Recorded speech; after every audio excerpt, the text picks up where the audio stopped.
morning, everybody. It's 5 a.m. Actually, it's not. It's 6 a.m. So it's about to turn 6 a.m. I will be leaving for work in the next 10 minutes, and I thought I'd share with you my scent of the day, and let's have a little bit of a review of it. I'm going to be wearing Centauri Perfumes, and it's the one called Dendera, that one there. I have done a couple of skin tests now, just one. I sprayed it on my arm, and I haven't actually given it a full wearing yet. I did do a little chat about it, and I smelt this one and Gaia by Centauri Perfumes, which is the brand by Peter from Fragrance View. So he only launched it quite recently. My samples arrived a couple of days ago, and I tested it on a live stream that I will link below. Don't be put off, that live stream is too long, it's just ridiculous. The sniffing comes just after an hour. It's about an hour and 3 minutes in. If you only want to know about Centauri, go into an hour and 3 minutes and you will see me sniffing both this one and Gaia, which is in here. So I'm giving this a full wearing today because I need to start to make a decision about whether I definitely want to buy it. And I'm kind of, not on the fence, I'm being drawn into the fact that I might want to buy it. I'm not wearing loads because it's really potent. So I'm just going to do one on this hand here now. There's plenty there really. It's very, very potent. When you first spray it, sorry for my lisp, I've got my brace in. I normally take it out for videos, but there's no time because I need to hurry up and get to work. Haven't even had my coffee today. When I work these shifts, the 12-hour day shifts, about 6:30 till 6:30, and I don't have my coffee at home because there's just no time, not with the brace, because then you've got to clean your teeth again. It's just not really time, and I need longer in bed. Always need longer in bed. So when you first spray this,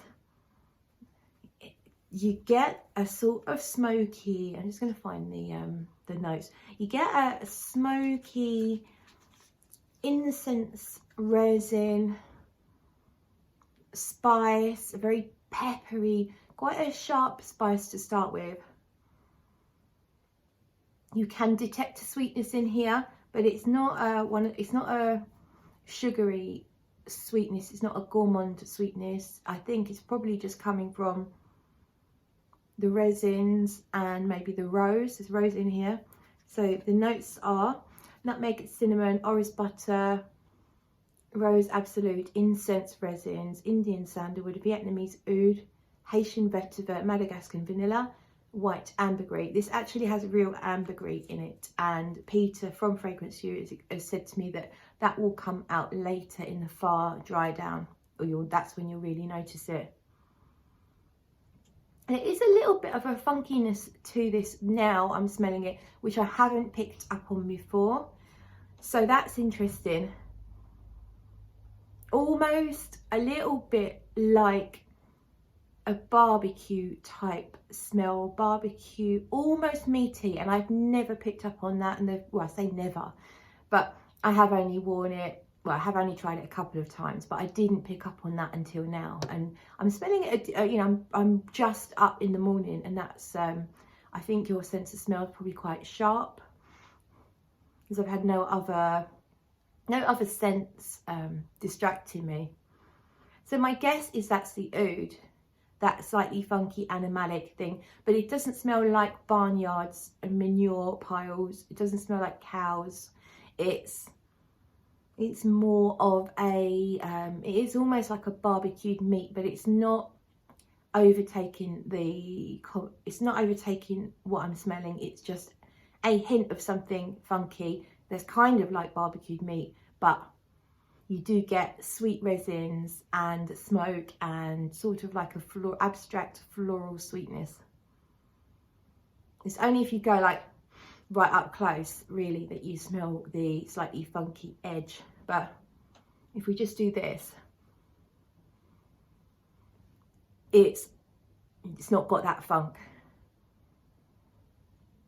It's really dry. It's kind of like, I said this in my initial sniffing as well in my live stream.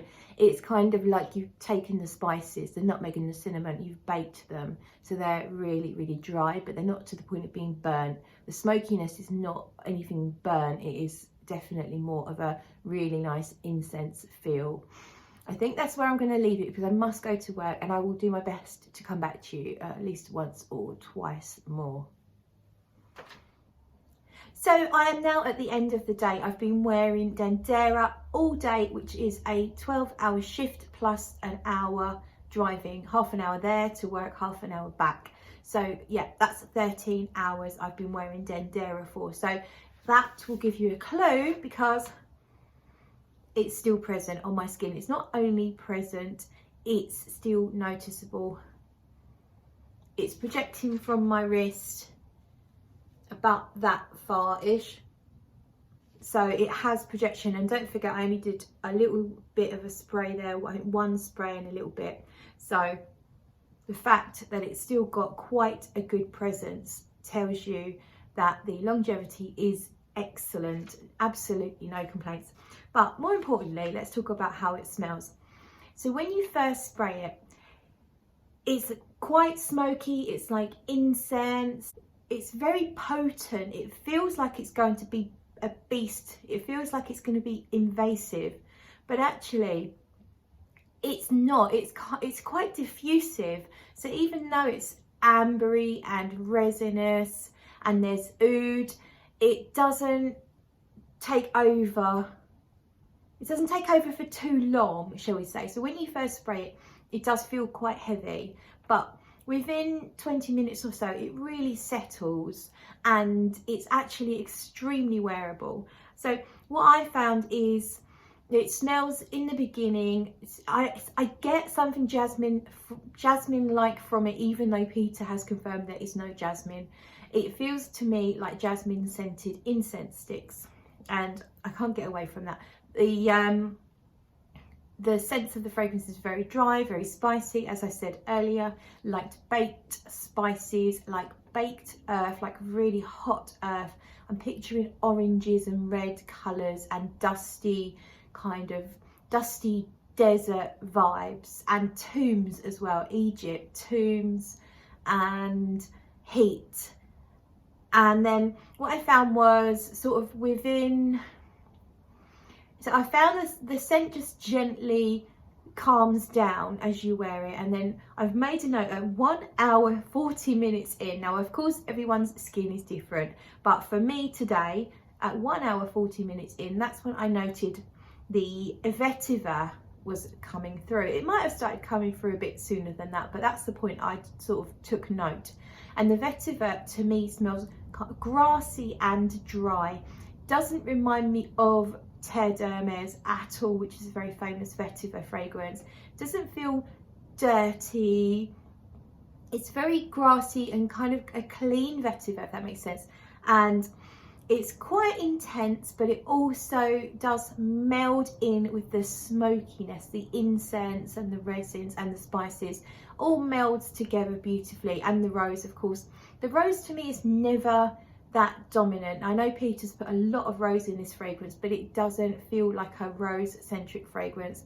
The rose, I think, just lends it a hint of a floral note and a hint of the sweetness that a rose can bring. But it's, to me, not about the rose. It's almost curry-like, but that's not quite right either. But there's just something that's slightly interesting. I wondered, I did make a note actually, I felt like there was a hint of curry leaf or cumin in the fragrance. Not sure if there is anything like that in the fragrance actually, but the thing that I get from the earlier part of the fragrance, so this part, which is the hour and a half in bit, feels like some curry leaf element to it, along with all the other elements I've already talked about. Just adds a little interest, but it doesn't hang around that long. It kind of slowly disappears. You don't even notice. But it gives it a warmth, and again, it makes it feel exotic and different, and it adds to the spicy notes, I think. The development is very gentle. This fragrance definitely develops, and it continues to develop the whole time you're wearing it. It's ever so slightly changing, but it is not a fast developer, and it's not a chunky and clunky. It's extremely smooth, so as you would probably not even notice unless you're studying it and writing notes like I am. But yeah, so you start to get sort of midway through the fragrance, you'll get the vetiver. It's very grassy, it's very dry, and the smokiness just gently subsides throughout the wearing, but it never really fully goes away. It's still there even now in this 13th hour, but it's combined with the resins and the dry vetiver, but the vetiver is also much fainter now in the far dry down. It's much more about resins to me now.